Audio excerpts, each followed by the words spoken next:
Hi, this is Vinny Biscotta with the Biscotta team, and I'm here to talk to you today about affordable housing and what that's going to look like in the next year.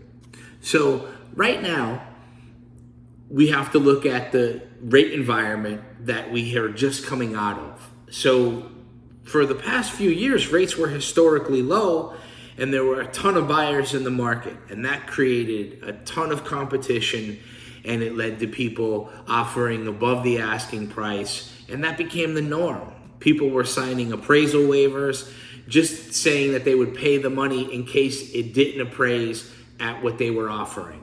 So it was definitely a seller's market, and it was tough to be a buyer. I know a lot of buyers that decided to sit on the sidelines because they just couldn't deal with the heartbreak of not having their offer accepted. And this was not a single occurrence. This was a lot of different consumers found that it was better for them to wait until there was more opportunity and more inventory available.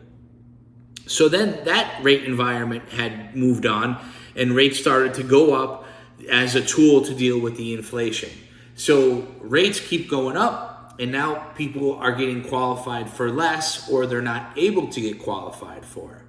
So you've got the consumer pool that couldn't get into houses when the rates were low, and now the people that can't qualify to get into the houses that they want.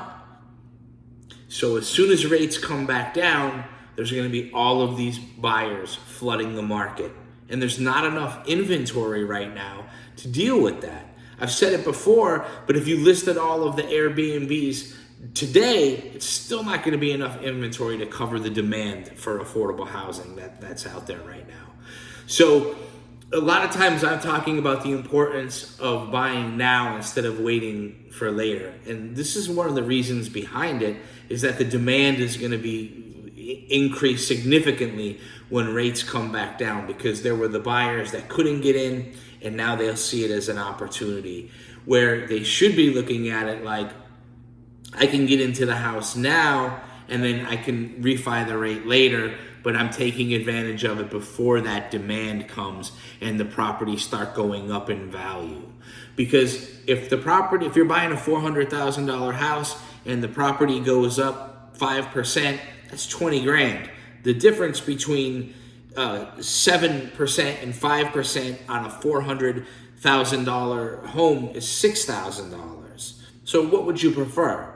So I just wanted to give a little bit of background behind my calls for urgency and what I'm seeing as far as the demand that's going to be in the market when rates come back down and the competition that's going to be there. So the value exists now in the market where you can then, like I said, decide to refi, but take advantage of the increase in value. So if you'd like to hear more about this, you can reach me direct at thebiscottateam.com. And remember, for all your mortgage needs, talk to Vinny. Have a great day, everybody. Bye-bye.